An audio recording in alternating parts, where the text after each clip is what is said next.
Congratulations to the class of 2017, Chancellor Grant, trustees, distinguished guests, parents, family, friends, and graduates. It is an honor to be here today and to share this stage with such distinguished honorary degree recipients. Stoney, Olson, Ellen, thank you for your extraordinary contributions to the Asheville community.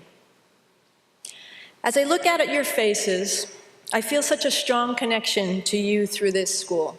As Chancellor Grant mentioned, I graduated from UNC Asheville more than 20 years ago. Just 3 years ago, my daughter Ellie received her undergraduate degree here. On each occasion, my family took a photo out on the quad. The first was of me in my cap and gown with a 4-year-old Ellie on my hip. And the second was of Ellie in her cap and gown with me, her full-grown mother, on her hip. We are still paying the chiropractic bills. So I fully own what it feels like to be both a graduate of UNC Asheville and the beaming parent of one. Both occasions were powerful rites of passage, and I encourage you to take a moment now to celebrate the accomplishments that we honor here today. The education you've received at this school is top-notch. It sets the foundation for all that is to come. I know this firsthand. Please join me in celebrating our graduates.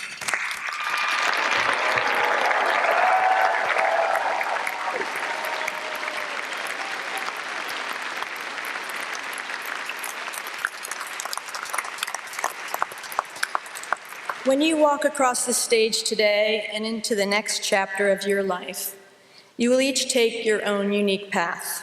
There is no daily schedule of classes. There are no set requirements. You will chart your own course. Some of you know exactly what comes next. Maybe you even knew before you first stepped onto this campus, and you have stuck with that plan.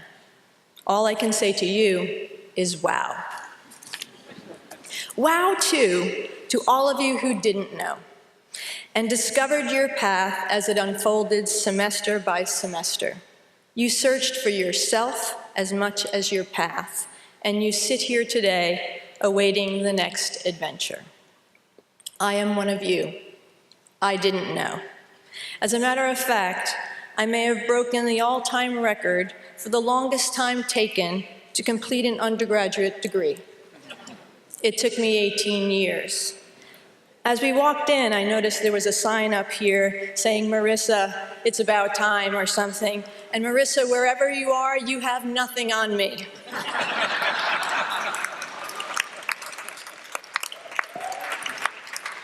So, if you told me when I was sitting in your seats that someday I would be up here addressing a graduating class, I would have asked you what you were smoking.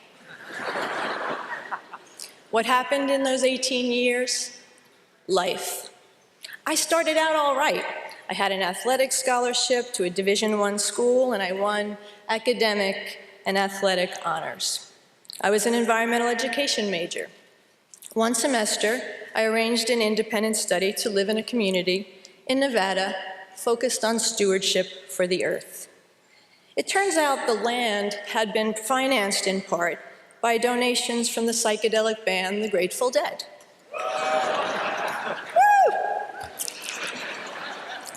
The camp had a strict no-drug policy, but it drew many hippies and deadheads from the San Francisco Bay Area. I spent many a night in the Women's Lodge, hearing about recent concerts where their dead had accomplished their trademark magic of morphing from one song into another in a seamless jam where it appeared even they didn't know where it was going. Then strands of the next song would begin to appear, and the entire arena would discover where they had unknowingly been led. I went to that Nevada community for an educational experience, but learning about the Grateful Dead was an unexpected bonus track. Life moved on. I didn't return to school. I married and had kids. When my boys were 2 and 4, my marriage disintegrated and I was set adrift. No degree, no job, and no place to live. I came to Burnsville, an hour up the road, where a friend was living. I found a job as an off-season handyman at a summer camp. I fixed things around the camp in the morning while the kids were in daycare. And in the evenings, I milked the camp goat. My boys and I slept on camp mattresses and lived in the craft hall. My makeshift kitchen consisted of a refrigerator, a hot plate, and a toaster oven. We had a small wood stove that wouldn't even heat all night. It was an overwhelming time. I had a mantra, 3 and 5, 3 and 5. Everything's gonna get better when the boys are 3 and 5. And they did, until they were 15 and 17. But that's a story for a different time. The truth is, I felt horrible putting my 2 and 4-year-old boys through this turmoil. So I strove to be the perfect mom. I was exhausted by day's end, but I had to make them organic dinners prepared from scratch. I would finish milking the goat at 6:30, then start dinner. Do you know how long it takes to cook organic brown rice? Suffice it to say, we didn't eat until well after dark. By then, we were all in meltdown mode, my perfect parenting plan in shambles. One time, when I was completely at my wit's end, a wise friend looked me in the eye and said, "Co, nobody ever died from eating fish sticks." Life-changing, truly life-changing. Turns out, fish sticks only take 15 minutes to cook, and my boys love them. When the kids were both school age, I enrolled part-time here at UNC Asheville and did that crazy little dance that so many of us do, where we balance work, studies, and parenting.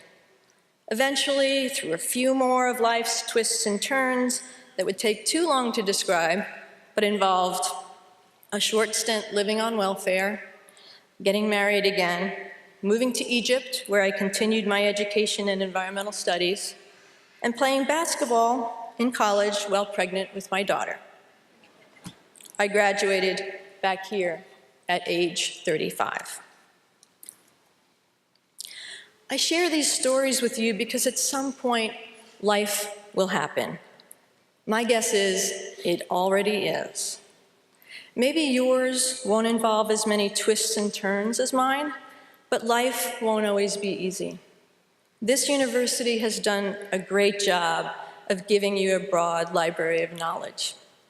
It is the solid foundation upon which your particular brand of success will be built. But I want to encourage you to value the lessons life delivers to you as well. And you will come to know and honor your own personal brand of grit. We are bulldogs, after all. Sometimes, as in my parenting story, you may have to be just okay with getting by. You'll find your own mantra for those times. Sometimes your life, like the songs of the Grateful Dead, will seem to be going in one direction when slowly, slowly a new strand takes hold and off you go in another. You'll discover your own trademark magic. Take comfort in the fact that we are all more capable than we know. And, as Dylan said, we don't have to do it alone. A big part of being resilient is what, in my family, we refer to as tribe. By using this term, we mean no disrespect to sovereign peoples whose struggles have and continue to be real and true. Tribe is our term for honoring the connection and unconditional support we provide each other through good times and bad.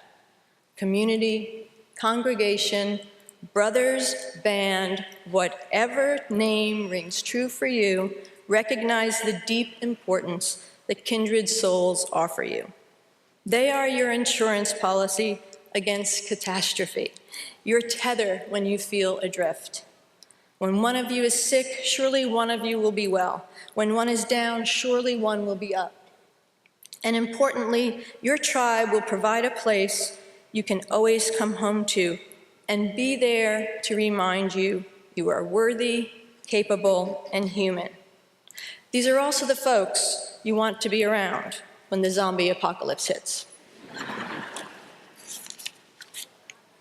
My tribe is primarily my family, many of whom are here today, but my tribe also includes lifelong and new friends. Look around you. In these seats, in the stands, and on this stage are members of your tribe. They know your value, they celebrate your significant accomplishments today, and they will carry you with joy when needed. Keep them close. Wherever life takes you, embrace these kindred souls you meet along the way. So to all of you, go forth with all this university has given you. Take risks, make mistakes, revel in the unexpected, encircle yourself with people you love. And above all, remember, in the words of the Grateful Dead, to keep on trucking on, even if it means eating a few fish sticks along the way. Thank you.